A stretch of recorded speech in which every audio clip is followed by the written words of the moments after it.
देखिए, विश्वासघात की बात जो आप पूछ रहे हैं सवाल, वो आप हमारे पिता स्वर्गीय दिग्विजय सिंह, जिनको प्यार से लोग दादा बोलते थे, उनके संबंध में पूछ रहे। तो निश्चित रूप से जिस व्यक्ति ने हमारे पिताजी को धोखा दिया, उन पे दोबारा भरोसा कर पाना हमारे लिए संभव नहीं है।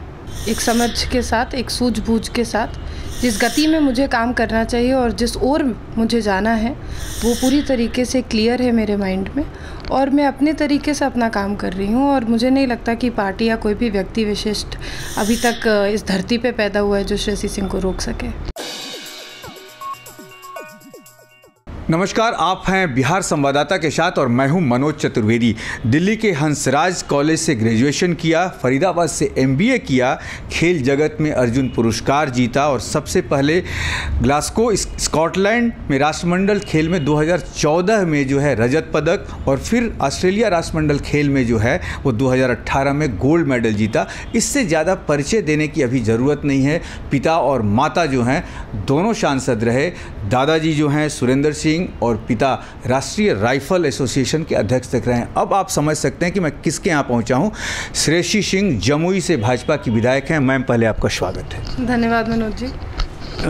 विधानसभा में पहली बार आप इतना गरज के बोलना शुरू किया था, क्या?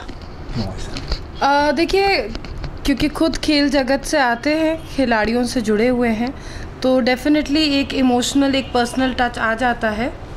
और नेचुरली जब खेल की बातें होती हैं तो एक दमदार तरीके से अपनी बात रखने की आदत भी है, और ऐसी बात है जिस पे हमको पूरी नॉलेज है। तो अगर माननीय मंत्री खेल की तरफ ध्यान नहीं देंगे तो निश्चित रूप से उनका ध्यान आकृष्ट कराने का ही मेरा एक ख्याल था। एक और सवाल पूछना चाहूँगा, क्या श्रेयसी सिंह के पिताजी स्वर्गीय दिग्विजय सिंह को नीतीश कुमार ने धोखा दिया था 2009 में और उन्हें टिकट नहीं दिया था, फिर भी आपके पिताजी ने हमदर्द और वो लड़े और बांका से जीते? क्या आप नीतीश पे विश्वास करती हैं? देखिए, विश्वासघात की बात जो आप पूछ रहे हैं सवाल, वो आप हमारे पिता स्वर्गीय दिग्विजय सिंह, जिनको प्यार से लोग दादा बोलते थे, उनके संबंध में पूछ रहे। तो निश्चित रूप से जिस व्यक्ति ने हमारे पिताजी को धोखा दिया, उन पे दोबारा भरोसा कर पाना हमारे लिए संभव नहीं है। आप बीजेपी में हैं, महिला हैं, स्ट्रॉन्ग हैं, सेल्फ मेड हैं। बिहार की महिलाओं को छोड़िए, यहाँ की लड़कियाँ आपको रोल मॉडल मानती हैं, फिर जो है उनके बारे में कुछ क्यों नहीं सोच रही हैं? आप जैसा आपने विधानसभा में आवाज़ उठाया कि सिर्फ पटना तक ही नहीं, जमुई आके आप अपने विधानसभा क्षेत्र तक ही रह जाती हैं। बिहार में और भी लड़कियाँ जो आपको रोल मॉडल मान रही हैं, क्या उनके लिए कुछ प्लानिंग कर रही हैं? आई थिंक डेफिनेटली प्लानिंग भी हो रही है, बहुत सी पॉलिसीज़ भी हैं जिनको एग्जीक्यूट करना चाहते हैं। बट एक बात तो आप और हम और आपके सभी दर्शक जानते हैं कि जब तक हम सरकार में नहीं आएंगे तब तक कोई भी पॉलिसी हमारी एग्जीक्यूट नहीं हो सकती है। तो निश्चित रूप से ऐसा कोई भी कार्य करने के लिए, ऐसी कोई भी पॉलिसी एग्जीक्यूट करने के लिए सबसे पहले हम चाहते हैं कि भारतीय जनता पार्टी की सरकार बने। तो क्या आप मान रही हैं कि 2024-2025 जैसा आपके नए प्रदेश अध्यक्ष बने हैं, और जहां तक राजनीतिक गलियारों से एक चर्चा भी उठ रही है, हम बीजेपी बीट को कंप्लीट करते हैं तो चर्चा भी उठ रही है कि श्रेयसी सिंह को कहीं महिला मोर्चा का प्लान हो रहा है, तो क्या श्रेयसी सिंह वो पद स्वीकार करना चाहेंगे? ऐसी अभी कोई भी चर्चा या जानकारी हमारे पास है, हमारे साथ हुई नहीं है, तो इस सवाल का जवाब मान लीजिए कि आपके पास नहीं हो, लेकिन यदि वो मिले तो क्या श्रेयसी सिंह, क्योंकि इतनी भागदौड़ में उनको शूटिंग में भी जाना पड़ता है, शूट करने में भी बहुत व्यस्त कार्यक्रम रहता है उनका, तो क्या यदि मिले तो स्वीकार करेंगी? भारतीय जनता पार्टी, देखिए, अभी हमें जो भी दायित्व देगी, जो भी काम देगी, वो हम करके दिखाएंगे। पहले की तरह हम आगे भी काम करना चाहते हैं, पार्टी के लिए नहीं बल्कि बिहार की जनता के लिए काम करना चाहते हैं। आप शूटिंग में चैंपियनशिप, आपने अर्जुन अवार्ड तक जीता, आप में पोटेंशियल है, आपको रोकता कौन है? पार्टी ना आपके भीतर का खुद का डर? एक किस चीज़ में? नहीं, आपके अंदर पोटेंशियल है, आप बहुत कुछ कर सकती हैं महिलाओं के लिए, यहाँ की बच्चियों के लिए। क्या कोई रोकता है आपको कि नहीं इस स्टेज से आगे अभी नहीं जाना है? कौन रोकता है? पार्टी कहीं रोकती है आपको, ना कहीं भीतर में कोई एक डर है? मुझे नहीं लगता कि इस वक्त मुझ में कोई भी रुकावट है। मैं एक समझ के साथ, एक सूझबूझ के साथ, जिस गति में मुझे काम करना चाहिए और जिस ओर मुझे जाना है वो पूरी तरीके से क्लियर है मेरे माइंड में, और मैं अपने तरीके से अपना काम कर रही हूँ। और मुझे नहीं लगता कि पार्टी या कोई भी व्यक्ति विशिष्ट अभी तक इस धरती पे पैदा हुआ है जो श्रेयसी सिंह को रोक सके।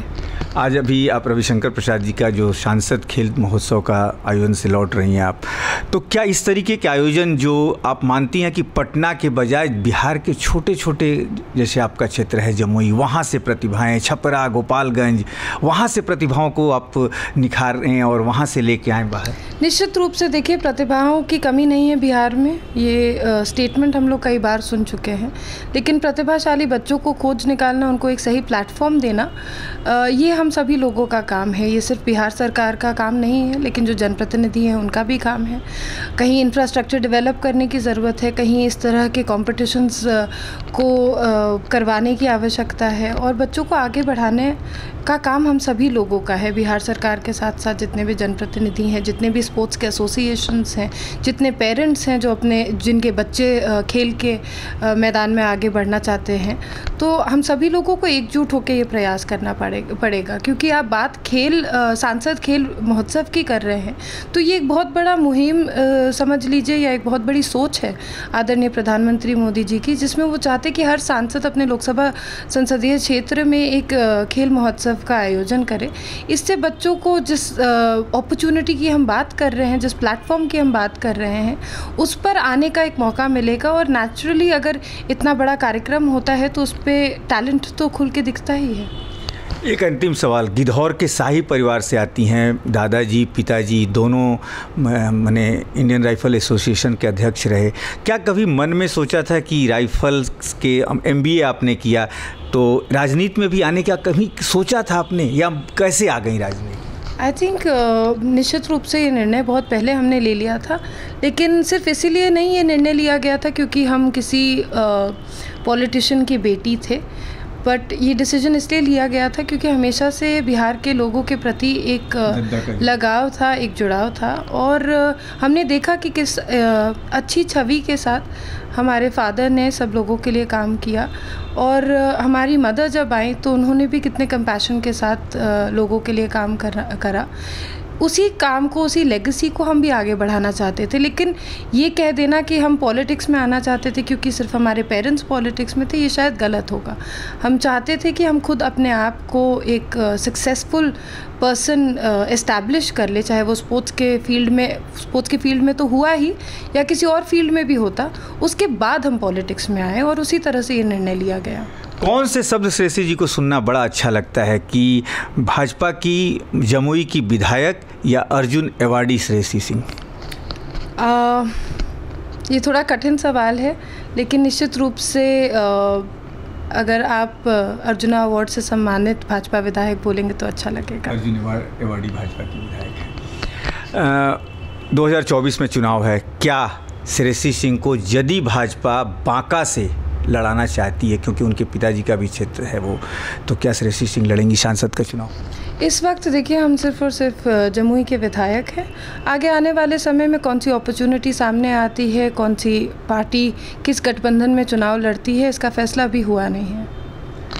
तो ये थी श्रेयसी सिंह, अर्जुन अवार्डी भाजपा की विधायक श्रेयसी सिंह। आपने सुना, हमने चंद सवाल उनसे किए, लेकिन आज जिस मुकाम पे वो हैं और जमुई से विधायक हैं, और वहाँ उन्होंने अभी जो कहा कि हम सिर्फ अभी जमुई के विधायक हैं, पार्टी जो भी हमें संदेश देगी, जो भी निर्णय पार्टी का होगा, उसे वो मानने पर बाध्य हैं। मैं मनोज चतुर्वेदी, बिहार संवाददाता के लिए। नमस्कार।